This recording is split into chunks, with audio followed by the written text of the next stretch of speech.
Selamat datang di channel Story With Me. Kasus kali ini menceritakan tentang seorang gadis bernama Jonelle Matthews yang hilang pada usia 12 tahun dan kasusnya terungkap setelah 35 tahun berlalu. Adalah Jonelle Matthews, seorang gadis remaja, lahir pada 9 Februari 1972 di Santa Barbara, California. Ibu kandungnya bernama Terry Martinez. Terry berusia 13 tahun saat mengandung Jonelle. Setelah melahirkan, Terry menyerahkan bayi Jonelle ke panti asuhan karena merasa belum mampu menjadi seorang ibu untuk merawat Jonelle. Tak lama berselang, pasangan suami istri dari Grayland, Colorado, yaitu Jim dan Gloria Matthews, mengadopsi Jonelle sebagai anak angkat mereka. Jonelle pun menjadi anggota baru keluarga Matthews dan memiliki seorang kakak bernama Jennifer, yaitu anak kandung dari Jim dan Gloria. Jonelle pun dirawat dan dibesarkan dengan baik oleh keluarga barunya, hingga tumbuh menjadi gadis remaja yang kuat dan mandiri. Pada Desember tahun 1984, Jonelle menghadiri konser tahunan dari sekolahnya. Namun saat itu Jonelle hanya pergi sendiri karena tidak ada dari keluarga yang bisa menemani saat itu. Jonelle pun bersama temannya bernama Deanna Rose di sepanjang acara tersebut. Selesainya acara, Jonelle pulang bersama Deanna Rose diantar oleh ayahnya bernama Russell sampai ke depan rumah. Malam itu tak disangka adalah malam di mana Jonelle terlihat untuk terakhir kalinya. Jonelle masuk ke rumah dan menyalakan semua lampu.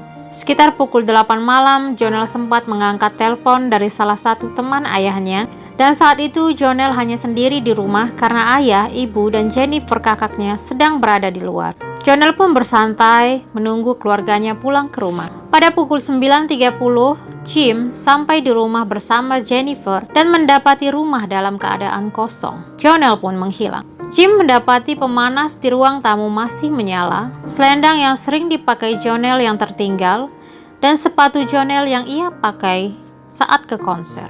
Melihat hal janggal tersebut, Jim dan Jennifer menelpon polisi bahwa anaknya telah hilang. Polisi Grayland langsung ke TKP dan memeriksa rumah dan sekitarnya. Polisi awalnya berspekulasi Jonelle mungkin kabur dari rumah. Namun Jim ayahnya meyakinkan polisi bahwa putrinya tidak mungkin kabur begitu saja. Penyelidikan pun terus dilanjutkan. Polisi menemukan jejak kaki di salju di sekitaran rumah Jonelle. Jejak kaki tersebut terlihat seperti jejak kaki orang dewasa. Namun karena minimnya bukti dan tidak cukup kuat untuk menyimpulkan kasus ini, polisi tetap menganggap kasus Jonelle sebagai kasus melarikan diri dan akan kembali dalam beberapa hari. Namun orang tua Jonelle tetap membantah bahwa putrinya tidak mungkin kabur begitu saja. Selang beberapa hari, Jonelle pun tak kunjung pulang ke rumah. Polisi yang awalnya menganggap kasus tersebut adalah kasus pelarian, berubah dan mencari bukti jikalau kasus tersebut adalah kasus penculikan. Polisi memusatkan perhatian pada kemungkinan orang yang terlibat, yaitu Terry Martinez, ibu kandung Jonelle. Namun setelah dilakukan pemeriksaan, tidak ada hasil yang menunjukkan keterlibatan Terry. Bahkan Terry mengaku bahwa ia baru mengetahui bahwa putrinya tersebut telah hilang. Polisi pun terus menyelidiki kasus ini, namun belum membuahkan hasil. Kasus ini pun tersebar di seluruh wilayah Amerika, bahkan sampai ke telinga Presiden Amerika Serikat saat itu, yaitu Ronald Reagan. 10 tahun berlalu tanpa kepastian. Orang tua angkat Jonelle, Jim, dan Gloria menyatakan secara resmi bahwa anak mereka Jonelle telah meninggal dunia. Merasa kenyataan begitu pahit, keluarga Jonelle pun pindah dan tidak lagi tinggal di California. 35 tahun berlalu, pada Juli 2019, pekerja konstruksi di daerah Grayland melakukan penggalian pipa minyak dan gas. Saat menggali, mereka menemukan sesuatu yang aneh. Mereka menemukan sisa tulang-tulang manusia. Lokasi ini sekitar 15 mil dari rumah Jonelle sebelumnya. Tulang-tulang tersebut dites DNA, diperiksa, dan ternyata itu adalah tulang-tulang dari Jonelle Matthews. Penemuan ini menggerakkan penyelidik untuk mencari penyebab kematian Jonelle, karena pada tulang tengkorak Jonelle ditemukan bekas peluru. Orang tua Jonel pun kembali ke Grayland untuk memakamkan sisa-sisa tulang putri mereka dengan baik.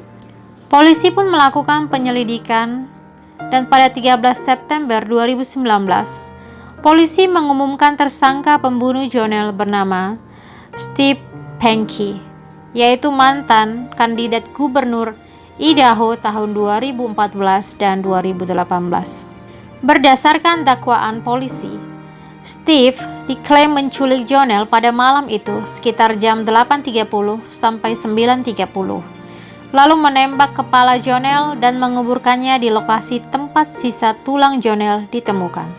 Kecurigaan polisi dengan beberapa alasan, yaitu Steve Pankey adalah seorang yang sangat tertarik pada kasus Jonel sejak ia hilang malam itu. Steve Pankey tinggal sekitar 2 mil dari rumah Matthews dan dulunya merupakan pendeta muda di gereja yang sama dengan keluarga Matthews. Steve diketahui berusaha berbicara kepada para penyelidik berkali-kali selama bertahun-tahun tentang kasus Jonel dan mengklaim kepada polisi bahwa dia memiliki informasi mengenai hilangnya Jonel. Namun pernyataannya sering tidak konsisten kepada polisi. Ditambah lagi, Steve meminta status kebal hukum kepada polisi sebagai imbalan dia memberi informasi. Pada riwayat komputer Steve juga ditemukan data pencarian nama Jonel Matthews selama bertahun-tahun, dan ia berusaha menghapusnya pada tahun 2019 ketika polisi mulai mencurigainya. Selain itu, Steve memberikan laporan palsu yang menyatakan bahwa pada malam kejadian itu, dia dan keluarganya tidak berada di rumah. Sementara istrinya, Angela, memberi keterangan bahwa mereka pergi pada tanggal 22 Desember, bukan pada hari hilangnya Jonel. Steve juga diketahui membuang anjing-anjing milik mereka pada hari sebelum mereka pergi berlibur. Mobil mereka pun terbakar tanpa sebab di garasi beberapa hari setelah hilangnya Jonel. Namun Steve terlihat biasa saja melihat kejadian tersebut.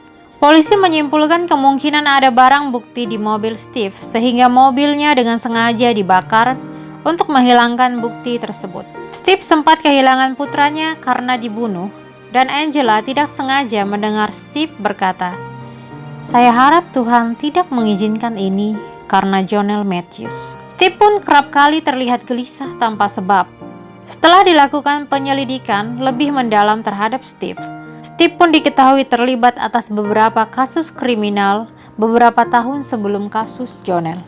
Polisi terus melakukan penyelidikan dan sidang terhadap kasus Jonel ini untuk mengetahui apa motif Steve melakukan hal tersebut pada Jonel. Dan pada Oktober 2020, Steve Pankey dituduh melakukan pembunuhan tingkat pertama dan penculikan.